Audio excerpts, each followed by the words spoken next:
வாழ்வில் வார்த்தை ஊழியங்கள் வழங்கும் இன்றைக்கான இறை வார்த்தை. நம் ஆண்டவர் இயேசு கிறிஸ்துவின் இணையற்ற நாமத்தில் வாழ்த்துக்கள். எந்த ஆசீர்வாதங்களை எதிர்பார்த்து நாம் இயேசுவை பின்பற்றுகிறோம்? இயேசுவை நாம் நம்புவதின் உண்மையான நோக்கம் என்ன? இயேசு நம்மிடத்திலே நாம் அவருடைய பிள்ளைகளான பிறகு எவைகளை எதிர்பார்க்கிறார்?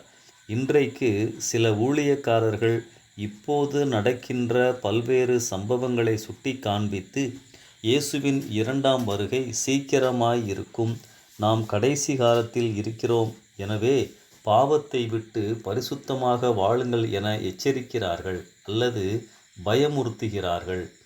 எச்சரிப்புகள் தேவைதான். இயேசுவும் தம் ஊழியங்களிலே நாம் இரண்டாம் வருகையை மறந்துவிடக்கூடாது என்பதற்காக எச்சரித்திருக்கிறார்.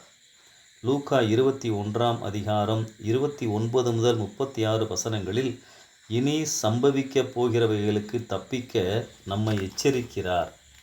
ஒருவேளை இயேசுவின் வருகை தாமதமானால் நம் இஷ்டம்போல் வாழலாமா என்ற சிந்தனையும் வரலாமே. சில அலுவலகத்தில் உயர் அதிகாரி 12 மணி வரை வரமாட்டார் என்று அறிந்திருந்தால் 11:59 வரை தங்கள் இஷ்டம்போல் நடந்து கொள்வார்கள். அவர் வரும் நேரத்தில் நல்ல பிள்ளையாக நடந்து கொள்வார்கள். அன்பானவர்களே, நாம் யாவரும் பழைய ஏற்பாட்டு விசுவாசிகள் அல்ல. பயத்தின் அடிப்படையில் நம் விசுவாசமோ நம் அனுதின உறவோ இயேசுவோடு இல்லை. நாம் இயேசுவின் அன்பை அனுபவித்து அவரிடத்தில் வந்திருக்கிறோம். நம் பாவங்களை நம் துரோகங்களை அவர் மன்னிக்க நமக்காக சிலுவையில் பலியானார். தம்முடைய அன்பை நிரூபித்திருக்கிறார். எனவே நாம் அவரிடத்தில் வைத்துள்ள உறவு ஆசீர்வாதத்தின் அடிப்படையில் அல்ல, அன்பின் அடிப்படையில் உள்ளது. இரண்டாம் வருகையில் பங்கு பெறுவதற்காக நாம் பரிசுத்தமாக வாழ வேண்டும் என்பது நம் நோக்கமாக அல்ல. ஆண்டவரே, உம்மை உண்மையாகவே நேசிக்கிறேன், எனவே நான் உமக்கு பிரியமாக வாழ்கிறேன்.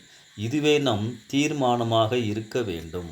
பல வருஷங்களுக்கு முன்பதாக ஒரு விசுவாசி நண்பர் என்னிடத்திலே, சகோதரனே, ஆண்டவருடைய இரண்டாம் வருகையை குறித்து நீங்கள் என்ன நினைக்கிறீர்கள் என்று கேட்டார்.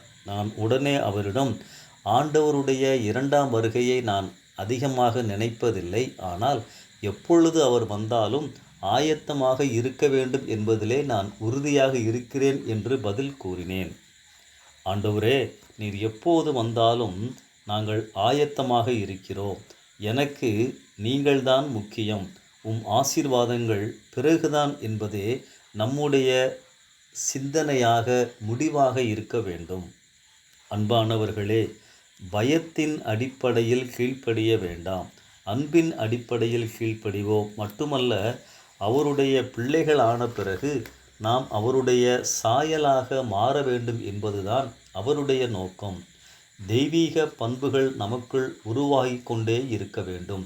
இதுவே நம் வாழ்வின் நோக்கமாக இருக்க வேண்டும். ஆகையால் பரலோகத்தில் இருக்கிற உங்கள் பிதா பூரண சற்குணராய் இருக்கிறதைப் போல நீங்களும் பூரண சற்குணராய் இருக்க கடவீர்கள். இன்னொன்று, நாம் எப்போதும் அவரோடுதான் வாழ்கிறோம் என்பதை மறந்துவிடக்கூடாது. அவர் தூரமாக அல்ல, பரிசுத்த ஆவியானவராக நமக்குள் வாழ்கிறார், வாசம் செய்கிறார். எனவே அவரின் இரண்டாம் வருகையின் போது மட்டும் திடீரென்று நாம் மனம் திரும்பி வரப்போவதில்லை. அவருடைய பிரசன்னத்தை இந்த உலகில் அனுபவித்து வாழும்போது எல்லா நாட்களும் பரலோக அனுபவம்தான்.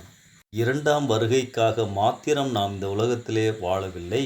ஆண்டவரை புரிந்து கொண்டு அவருடைய சாயலாக மாறுகின்ற அனுபவத்தை பெறுவதற்காகத்தான் இந்த உலகத்திலே நாம் வாழ்கிறோம். இது நம்முடைய நோக்கமாய் இருக்க வேண்டும். அப்படி வாழ்ந்து கொண்டிருக்கும் பொழுது எப்பொழுது ஆண்டவர் வந்தாலும் நான் அவரிடத்திலே அவர் சமூகத்திலே எடுத்துக்கொள்ளப்படுவேன் என்பதுதான் நம்முடைய விசுவாசம். இந்த சிந்தனையோடு இந்த நாளை ஆரம்பிப்போம். கர்த்தர் உங்களை ஆசீர்வதிப்பாராக. ஆமென்.